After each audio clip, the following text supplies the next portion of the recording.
సమరం news channel కు స్వాగతం. ఈనాటి ముఖ్యాంశాలు: రాజధాని కోసం ఫేజ్ 2 భూ సమీకరణ, అనకాపల్లి బాణాసంచా తయారీ కేంద్రంలో పెను విస్ఫోటం, మీ అందరి ఆశీస్సులతో నా కుమారుడు కోలుకుంటున్నాడు, ప్రధాని మోదీకి ధన్యవాదాలు, డిప్యూటీ సీఎం పవన్ కళ్యాణ్, గాలివాన బీభత్సం, అప్పు ఇచ్చిన పాపానికి ఆయువు తీశారు, మీరు మందు కొడితే బండి ముందుకెళ్లదు, రాష్ట్రపతికి గడువు 3 నెలల్లోగా నిర్ణయం తీసుకోవాలి, సుప్రీంకోర్టు, సిద్ధార్థలో శంకర్ దాదాలు, కియాలో ఇంటి దొంగలు, కొలెస్ట్రాల్ ని కంట్రోల్ చేసే కీరా దోశ. ఈరోజు వార్తలను చూద్దాం. రాజధాని కోసం ఫేజ్ 2 భూ సమీకరణ. రాజధాని నిర్మాణానికి సమీకరణ విధానంలో భూములు ఇచ్చేందుకు మరిన్ని గ్రామాల రైతులు స్వచ్ఛందంగా ముందుకు రావడంతో ప్రభుత్వం ప్రతిపాదనలు సిద్ధం చేస్తోంది. మెజారిటీ రైతులు ముందుకొచ్చిన గ్రామాల్లో ప్రారంభించి దశల వారీగా భూ సమీకరణ చేసే అంశాన్ని చురుగ్గా పరిశీలిస్తోంది. కొన్ని గ్రామాల రైతులు పురపాలక శాఖ మంత్రి నారాయణను కలిసి తమ భూములను సమీకరణలో తీసుకోవాలని ఇప్పటికే విజ్ఞప్తి చేశారు. రాజధాని నిర్మాణానికి 2015లో భూ సమీకరణ ప్రారంభించినప్పుడే పెదపరిమి, హరిశ్చంద్రపురం తదితర గ్రామాల రైతుల నుంచి తమ భూములు తీసుకోవాలన్న వినతులు వచ్చాయి. కానీ అప్పట్లో ప్రభుత్వం మొదట 217 చదరపు కిలోమీటర్ల పరిధిలో అమరావతిని నిర్మించాలని, భవిష్యత్ అవసరాలను బట్టి తదుపరి భూ సమీకరణలపై నిర్ణయం తీసుకోవాలని భావించింది. ప్రస్తుతం రాజధానిలో వివిధ అవసరాలకు పోగా సిఆర్డీఏ వద్ద 2000 ఎకరాల భూమి మాత్రమే మిగులుతోంది. మరోవైపు రాజధానిలో భూములు కేటాయించాలని వివిధ సంస్థల నుంచి విజ్ఞప్తులు వస్తున్నాయి. అంతర్జాతీయ విమానాశ్రయం ఏర్పాటుకే సుమారు 4000 ఎకరాలు కావాలని అంచనా. ఒక పక్క రాజధాని అవసరాలు పెరుగుతుండటం, మరో ప్రక్క భూములను తీసుకోవాలంటూ వివిధ గ్రామాల రైతులు స్వచ్ఛందంగా ముందుకు రావడంతో ప్రభుత్వం భూ సమీకరణ ప్రతిపాదనలు రూపొందిస్తోంది. అనకాపల్లి బాణాసంచా తయారీ కేంద్రంలో పెను విస్ఫోటం, చుట్టూరా పచ్చటి పొలాలు, పక్కనే గెడ్డవాగు జలసవ్వళ్లు, ఆహ్లాదంతో అలరారే ఆ ప్రాంతం ఒక్కసారిగా బేతావహం అయింది. భారీ పేలులతో అక్కడి నేల కంపించిపోయింది. ఏమైందో తెలుసుకునేలోగా భారీ ప్రాణ నష్టం సంభవించింది. ఎగసిపడే మంటల్లో ధ్వంసమైన రేకుల షెడ్డు కింద 5గురి మృతదేహాలు ఛిద్రమై పడి ఉన్నాయి. కొందరి శరీరాలు కాలిపోయాయి. కొందరి కాళ్ళు, మొండెం, తల వేరుపడి చెల్లాచెదురుగా పడిపోయాయి. అనకాపల్లి జిల్లా కోటువరట్ల మండలం కైలాసపట్నం శివారులోని బాణాసంచా తయారీ కేంద్రంలో ఆదివారం భారీ పేలుడు దాటికి 8 మంది ప్రాణాలు కోల్పోయారు. ఘటనా స్థితిలో 5గురు చనిపోగా కొన ఊపిరితో ఆసుపత్రిలో మరో 3 మరణించారు. మరో 8 మంది తీవ్ర గాయాలతో చికిత్స పొందుతున్నారు. వారిలోనూ ఒకరి పరిస్థితి విషమంగా ఉంది. మీ అందరి ఆశీస్సులతో నా కుమారుడు కోలుకుంటున్నాడు. సింగపూర్లో జరిగిన అగ్ని ప్రమాదంలో గాయపడిన పవన్ కళ్యాణ్ కుమారుడు మార్క్ శంకర్ను స్వదేశానికి తీసుకువచ్చారు. సింగపూర్లో ఓ భవనంలో ఈ నెల 8న జరిగిన అగ్ని ప్రమాదంలో పవన్ కళ్యాణ్ కుమారుడు మార్క్ శంకర్ గాయపడిన విషయం తెలిసిందే. అల్లూరు సీతారామరాజు జిల్లా పర్యటనలో ఉన్న పవన్కు ఈ విషయం తెలియడంతో అధికారిక కార్యక్రమాలు ముగించుకొని ఆ రోజు రాత్రి హుటాహుటిన సింగపూర్కు బయలుదేరారు. కుమారుడి ఆరోగ్యం కుదుటపట్టడంతో సింగపూర్ నుంచి విమానంలో బయలుదేరి శనివారం రాత్రి 10:20 శంషాబాద్ విమానాశ్రయానికి చేరుకున్నారు. అగ్ని ప్రమాదంలో తన కుమారుడు గాయపడిన విషయం తెలియడంతో స్పందించిన ప్రధాని మోదీకి పవన్ కృతజ్ఞతలు తెలియజేశారు. ఈ సమయంలో ప్రపంచం నలుమూల నుండి వచ్చిన సందేశాలు గొప్ప మద్దతు ఇచ్చాయి. ఈ క్లిష్ట సమయంలో మా కుటుంబానికి అండగా నిలిచినందుకు జనసేన నాయకులకు, జన సైనికులకు, శ్రేయోభిలాషులకు, సినీ రంగ ప్రముఖులకు, స్నేహితులు, మద్దతుదారులకు, వివిధ రాజకీయ పార్టీల నేతలకు ధన్యవాదాలని ఆయన ఎక్స్లో పోస్ట్ చేశారు. గాలివాన బీభత్సం. రాష్ట్రంలోని పలు జిల్లాల్లో ఆదివారం అకాల వర్షాలకు తోడు ఈదురుగాలులు, వడగండ్ల వానలు బీభత్సం సృష్టించాయి. ఆరబెట్టిన బర్లీ పొగాకు, కళ్ళాల్లోని మిరప, వరి పంటలకు అధిక నష్టం వాటిల్లింది. మొక్కజొన్న రైతులు నష్టపోయారు. ఉమ్మడి కృష్ణా జిల్లాలో మామిడి పెద్ద ఎత్తున నేలరాలింది. ప్రకాశం జిల్లా కనిగిరి పురపాలక సంఘం పరిధిలోని శంకరవరంలో గోడ కూలి వెంకటలక్ష్మి మృతి చెందారు. ఆదివారం ఉదయం 8:30 గంటల నుంచి రాత్రి 9 గంటల మధ్య అత్యధికంగా అనకాపల్లిలో 54.75 మీటర్ల వర్షపాతం నమోదైంది. ఏలూరు, ప్రకాశం, అనకాపల్లి, అల్లూరు సీతారామరాజు, గుంటూరు, బాపట్ల, కాకినాడ, తూర్పుగోదావరి జిల్లాల్లో పలు చోట్ల భారీ వర్షాలు కురిశాయి.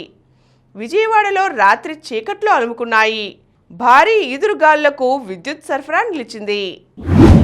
రాష్ట్రపతికి గడువు.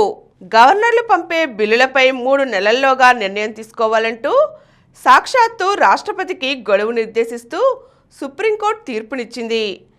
అంతకు మించి ఆలస్యమైతే జాప్యానికి సహేతుక కారణాలను సైతం నమోదు చేసి సంబంధిత రాష్ట్రాలకు ఆ విషయాన్ని తెలపాలని జస్టిస్ జేబీ పార్థివాలా, జస్టిస్ మహదేవన్తో కూడిన ద్విసభ్య ధర్మాసనం తన తీర్పులో పేర్కొంది.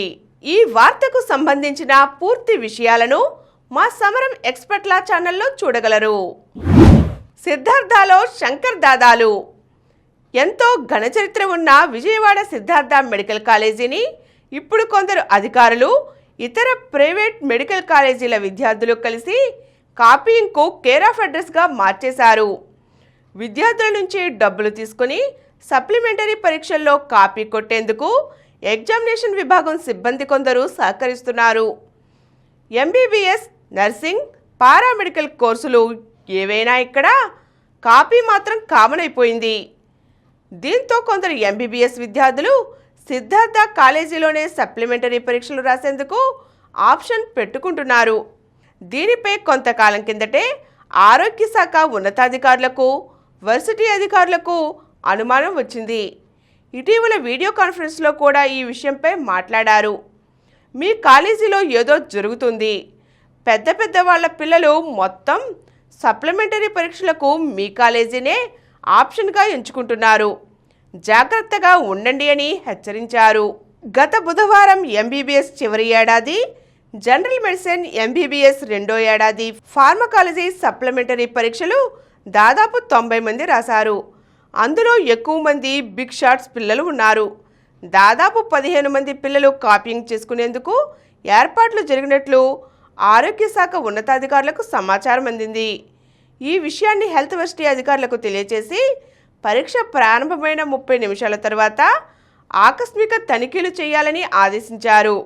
దీంతో health varsity registrar, controller of examination ఆకస్మిక తనిఖీలు చేశారు.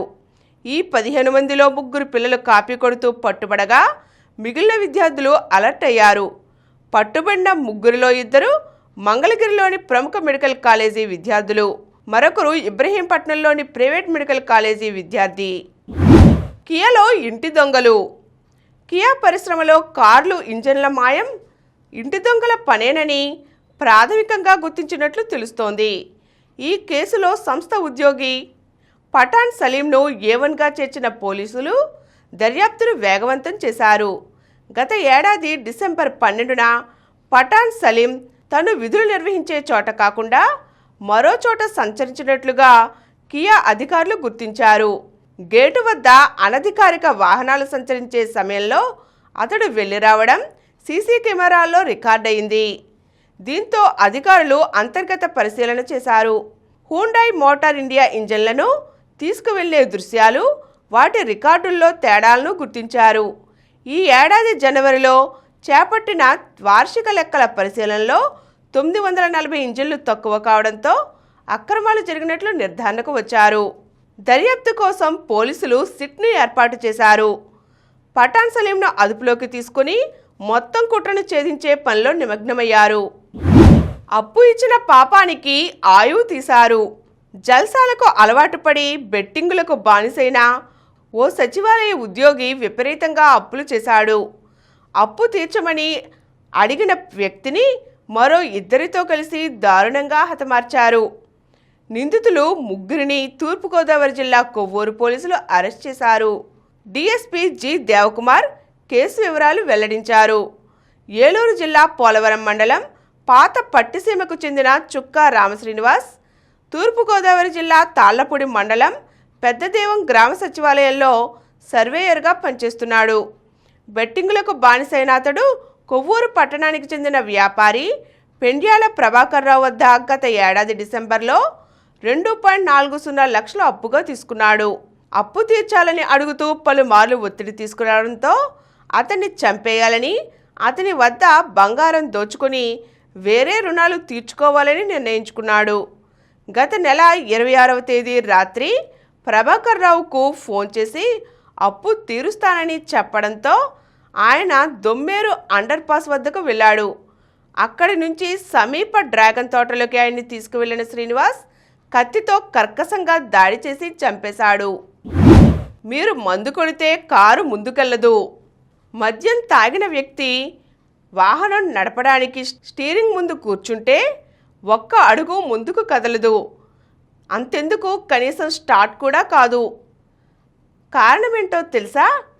డ్రైవర్ వచ్చి కూర్చోగానే స్టీరింగ్పై ఉండే ఇన్ఫ్రారెడ్ సెన్సార్లు అతన్ని స్కానింగ్ చేసి మద్యం ఆనవాళ్లను పసిగడతాయి. పరిమితికి మించి ఉంటే వాహనం స్టార్ట్ చేయడం కూడా సాధ్యపడదు. ఇలాంటి ఆధునిక సాంకేతికతే భవిష్యత్ తరం వాహనాల్లో అందుబాటులోకి రాబోతోంది. కొన్ని దేశాల్లో ఇప్పటికే ఆల్కోలాక్ పరికరం ఉంది. డ్రైవర్ స్టీరింగ్ ముందు కూర్చున్నాక స్టార్ట్ చేయడానికి ముందే అక్కడున్న పరికరంతో శ్వాస గట్టిగా పీల్చి నోటితో వదలాలి. అతడు ఎంత స్థాయిలో మద్యం తాగాడో గుర్తించి నిర్దిష్ట పరిమితికి మించి ఉంటే ఇగ్నిషన్ను లాక్ చేస్తుంది. ఢిల్లీ రన్అట్, ముంబైకి రెండో విజయం. ముంబై మురిసింది. ఆదివారం రసవత్తరంగా సాగిన మ్యాచ్లో 12 పరుగుల తేడాతో ఢిల్లీ క్యాపిటల్స్పై ముంబై విజయం సాధించింది. తిలక్ వర్మ 59, నమన్ధీర్ 38 నాటౌట్ చెలరేగడంతో మొదట ముంబై 5 వికెట్ల నష్టానికి 205 పరుగులు చేసింది. రికెల్టన్ 41, సూర్యకుమార్ 40 రాణించారు.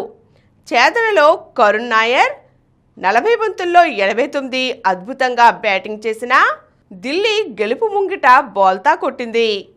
19 ఓవర్లలో 193 పరుగులకే ఆలౌట్ అయింది. ఇంపాక్ట్ ప్లేయర్గా వచ్చిన కరణ్ శర్మ గొప్పగా బౌలింగ్ చేసి మ్యాచ్ను ముంబై వైపు తిప్పాడు. ఢిల్లీ పరాజయం అనూహ్యమే. ఛేదనలో తిరుగులేని స్థితిలో నిలుస్తూ అనూహ్యంగా తడబడి ముంబైకి అవకాశమిచ్చింది. తొలి బంతికే జేక్ ఫ్రేజర్ వికెట్ కోల్పోయినా కరుణ్ నాయర్ రెచ్చిపోవడంతో పరుగుల వరద పారింది. తరువాత 4L సహకరిస్తుండగా 4లు 6లతో కరుణ్ స్కోర్ బోర్డును పరుగులు పెట్టించాడు. బుమ్రా వేసిన ఇన్నింగ్స్లో 6వ ఓవర్లో కరుణ్ 2 6లు 4 బాదడం విశేషం. 22 బంతుల్లోనే అర్ధశతకం పూర్తి చేసిన అతడు మొత్తం 89 పరుగులు సాధించిన ఢిల్లీ పరాజయం పాలైంది. సొంతగడ్డ ఆవల ఆర్సీబీకి మరో గెలుపు. బెంగళూరు IPL 18లో మరో విజయాన్ని సొంతం చేసుకుంది. ఆదివారం 9 వికెట్ల తేడాతో రాజస్థాన్పై గెలిచింది. మొదట రాజస్థాన్ 4 వికెట్లకు 173 పరుగులు చేసింది. Yashasvi Jaiswal 75 top scorer. Player of the match Phil Salt 65, Virat Kohli 62 not out మెరుపులతో లక్ష్యాన్ని బెంగళూరు 17.3 ఓవర్లలో 1 వికెట్టే కోల్పోయి ఛేదించింది. దేవ్దత్ పడిక్కల్ 40 నాట్అవుట్ కీలక ఇన్నింగ్స్ ఆడాడు. కొలెస్ట్రాల్ని కంట్రోల్ చేసే కీరా దోస. మండే ఎండల్లో కీరా దోస చూడగానే మనసును చల్లదనం చుట్టేస్తుంది. వేసవి తాపం తీరినట్టుగా అనిపిస్తుంది. పచ్చిగానే కాకుండా కీరను సలాడ్గా లేదంటే చట్నీగా కూడా చేసుకొని తీసుకోవచ్చు. ఎలా తిన్నా శరీరానికి కావలసిన నీరు, పోషకాలు పుష్కలంగా అందుతాయి. కీరాలో పొటాషియం అధికంగా ఉంటుంది. ఇది రక్తపోటు నియంత్రణకు తోడ్పడుతుంది. వాపును తగ్గించడంలో కీరా దోస అద్భుతంగా పనిచేస్తుంది. అంతర్గతంగా ఉన్న వాపును, కండరాల నొప్పిని తగ్గించడంలోనూ ఉపయోగపడుతుంది. ఆరోగ్యంగా ఉండాలంటే డీటాక్సిఫికేషన్ చాలా అవసరం. కీరాలో ఉన్న డయూరిటిక్ గుణాలు మూత్రం ద్వారా టాక్సిన్స్ బయటకు పోయేలా చేస్తాయి. కీరా దోస విత్తనాలు కొలెస్ట్రాల్ లెవెల్స్ తగ్గిస్తాయి. కీరా జ్యూస్లో ఉండే ప్లాంట్ స్టెరోల్స్ అనే మిశ్రమం చెడు కొలెస్ట్రాల్ తగ్గేందుకు తోడ్పడుతుంది. ఇప్పుడు కొన్ని సంక్షిప్త వార్తలు చూద్దాం. బెంగాల్లో భారీగా హింస, వక్ఫ్ చట్టానికి వ్యతిరేకంగా ఆందోళనలు. రాష్ట్రంలో వక్ఫ్ చట్టాన్ని అమలు చేయం, మమత ప్రకటన. కొమ్మారెమ్మ కన్నీరు, గుండెపోటుతో వనజీవి రామయ్య మృతి. 5 ఏళ్ల వయసులోనే మొక్కలు నాటడంపై ఆసక్తి. 1 కోటికి పైగా మొక్కలు నాటి వనజీవిగా ఖ్యాతి. ప్రకృతి సేవకుడికి 2017లో పద్మశ్రీ పురస్కారం. గవర్నర్ ఆమోదం లేకుండానే 10 బిల్లులు చట్టాలయ్యాయి. గెజెట్ ప్రకటించిన తమిళనాడు సర్కార్. సుప్రీం సంచలన తీర్పుతోనే నోటిఫికేషన్. దేశ చరిత్రలోనే తొలిసారిగా నిర్ణయం. ఐపీఎల్లో నేడు లక్నో వర్సెస్ చెన్నై. రాత్రి 7:30 గంటలకు మ్యాచ్ ప్రారంభం. మరిన్ని వార్తా విశేషాలతో రేపటి సమరం న్యూస్లో తిరిగి కలుద్దాం. Thank you.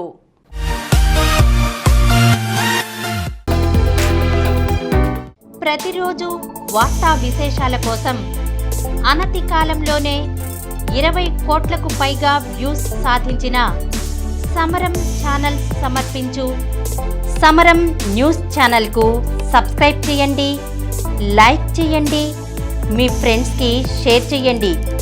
అలాగే ప్రక్కనున్న గంట సింబల్ని ప్రెస్ చేయడం మర్చిపోకండి.